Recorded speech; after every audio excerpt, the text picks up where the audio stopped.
네, 안녕하십니까. 고려대학교 심리학부 허전입니다. 지금 대학생 인구 같은 경우에는 코로나 이전에 이미 3명에서 1명 정도는 진단이 나올 정도의 정신질환을 보유하고 있다. 이게 이제 19개 대학에서 이제 발표가 된 부분이고요. 한편으로는 완벽주의가 계속 높아지고 있어요. 세대에 걸쳐서. 근데 이 완벽주의라고 하는 게 분명히 좋은 완벽주의가 있어요. 선생님들 중에서도 이제 완벽주의가 높아서 지금까지 좋은 성취를 해오고 학점을 유지한다던가 대학원을 진학을 한다던가 이런 분들이 분명히 계시겠죠. 그런데 이제 저희가 얘기하는 완벽주의는 완벽주의적인 노력이 아니라 완벽주의적인 염려입니다. 계속해서 이게 잘 안 되면 어떡하지? 이게 실패했는데 그럼 이 다음에 내 인생의 커리어는 어떻게 되지? 이런 것들이 이제 완벽주의적인 염려 때문에 일어나는 현상들이고요. 근데 이런 완벽주의는 왜 일어나는지에 대해서 간단히 좀 말씀을 드리고자 합니다. 왜냐하면 심리학적인 정보들을 보유하고 있는 게 굉장히 큰 힘이 되거든요. 그러니까 조금 거리를 두고 보게 돼요. 그리고 어디서부터 내 문제가 지금 시작이 됐는지 일단 그걸 봐야 되니까. 완벽주의의 6차원이라고 이제 흔히 얘기되는 첫 번째가 이제 실수에 대한 염려입니다. 실수했을 때 내 평판이 어떻게 되면 어떡하지? 교수님이 나를 안 좋게 보면 어떡하지? 내 동료들이 나를 우습게 보면 어떡하지? 이런 것들인데 사실 실수했을 때 다른 분들이 뒤에서 얘기를 할 수도 있어요. 이런저런 얘기를 할 수도 있겠죠. 근데 이제 잠깐 생각해 볼게요. 선생님들이 2021년에 다른 학생들 실수한 것 중에 기억나는 게 뭐가 있는지 한 5개만 꼽아볼까요?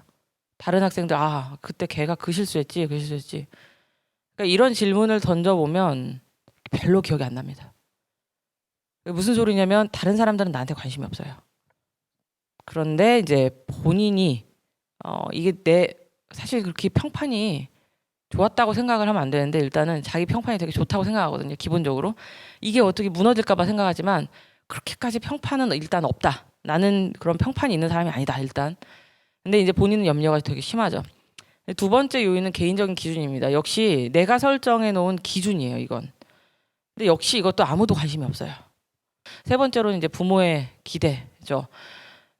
이건 부모님들이 미성숙하기 때문에 일어나는 일들이에요. 그러니까 특히 이제 선생님들 중에서 집안에 고학력자가 없는 경우에 선생님들이 이제 첫 번째 고학력자이거나 이런 경우들이 생겨요. 본질을 알아채면 어떡하지? 이런 염려를 하는 거죠. 그게 이제 임포스터 신드롬인데 이게 집안에서 첫 번째 고학력자인 경우 혹은 여성인 경우 이런 경우에 이런 게 나타나요. 실패했으면 당연히 슬퍼해야 됩니다. 당연히 힘들어야 돼요. 그 감정을 이제 억지로 억압하거나 다른 것으로 대체하거나 그럴 때 이제 나중에 문제가 생깁니다. 그리고 이제 5번째가 행위에 대한 의심이에요. 내가 이거를 하는 게 맞나? 틀리나? 이게 아까 이제 임포스터 신드롬하고도 결부가 되고요. 다른 한편으로는 이게 있는 분들이 조금 더 높은 지위로 올라갈 기회가 생길 때 유학을 간다던가 대학원에 갈 수 있다던가 이럴 때 내가 거길 가도 되나? 이런 생각을 해요. 결국에는 거의 0에 수렴해 버립니다. 내가 할 수 있는 것들이. 그러니까 내가 일단은 뭐 이거 할 수 있어? 이렇게 물어보면 우리 요새 이제 흔히 얘기하는 거잖아요. 백인 남성처럼 대답하라고. 일단 무조건 될 수 있다고 얘기해야 되는 거예요. 한 120% 정도 일단 할 수 있다 하고 나머지 20%는 그럼 어떻게 채우냐? 그 데드라인을 본인이 설정하든 누가 설정하든 그때까지 최선을 다해서 일단 배우는 거예요. 할 수 있을 만큼 일단 하는 거죠. 그러면 1.2 곱하기 1.2 곱하기 1.2가 되는 거거든요. 일단 한번 해보고 와라. 해보고 와라. 근데 만약에 그게 안 맞아요? 그러면은 그건 실패는 아니에요. 일단은 그 방법이 맞지 않은 걸 우리는 알았죠.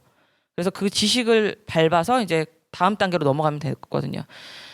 어쨌든 이런 완벽주의적인 경향성이 우울, 불안, 자기의심, 그리고 무쾌감증, 감정표현 불능증, 자존감 등등으로 이어집니다.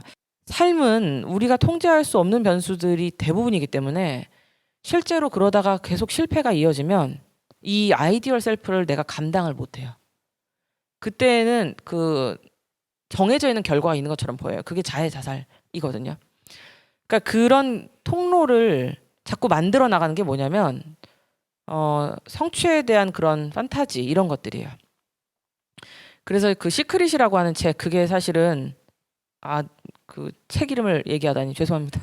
근데 아무튼 그 책은 뭐 자기가 성공한 이미지를 머릿속에 계속 떠올리면 나중에 그 성공하게 되고 이런 거잖아요. 근데 그거를 그래서 심리학자들은 어린 반푼어치도 얻는 얘기였어요. 그게. 그래서 연구를 실제로 해봤거든요. 그랬더니 그거를 하게 했더니 나중에 이분들이 현실에서 노력을 안 해요. 그러니까 인지적인 에너지를 자꾸 거기다 쏟고 공상을 자꾸 하고 이러니까 현실에 몰입을 못 하십니다. 그러니까 본인이 우선순위를 둬서 해야 되는 일, 안 해야 되는 일, 내가 할 수 있는 일, 없는 일을 구분을 해야 되는데 그 우선순위를 잘 설정을 못 하시는 거예요. 그러니까 지금 거기에서 막 변명하고 내 수치심을 미리 과잉 방어하려고 하지 말고요. 있는 그대로 수치심은 수치심대로 느끼고 할 수 있는 건 끝까지 해야 돼요. 그래서 지능 검사할 때도 보면은 틀리든지 말든지 되도 않는 답변을 하시는 분들이 지능이 더 높게 나와요. 당연히. 그러면 그게 지능 검사가 잘못된 게 아니에요? 아니에요. 지능 검사란 내가 환경을 운용하는 능력 자체를 의미합니다. 불안을 버티고 낮아져 있는 자존감을 버티면서 그래도 내가 이 정도까지는 해낼 거야. 이런 것들이 지능의 모든 총합이거든요. 그러니까 일단은 되든 안 되든 하셔야 돼요. 부정적인 정서가 오면 내가 배가 불렀구나. 내가 이렇게 좋은 환경에 있으면서 어떻게 내가 우울을 할 수가 있어? 이런 식으로 밀어냈던 사람이거든요.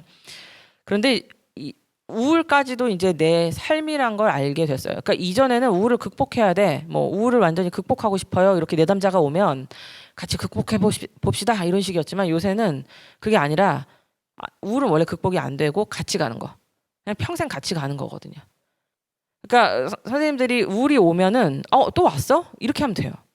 내가 실패해서 뭔가 어떤 때는 실패를 잘 넘길 수도 있고 어떤 때는 실패해서 좌절감이나 절망감이나 고립감이나 이런 것들을 굉장히 세게 느낄 수도 있어요. 그럼 그때 해야 될 게 뭐냐면 왔어. 잠깐 기다려봐. 근데 내가 일단은 이번 주 너무 바쁘니까 주말에 좀 놀아줄게. 잠깐만 있어봐봐.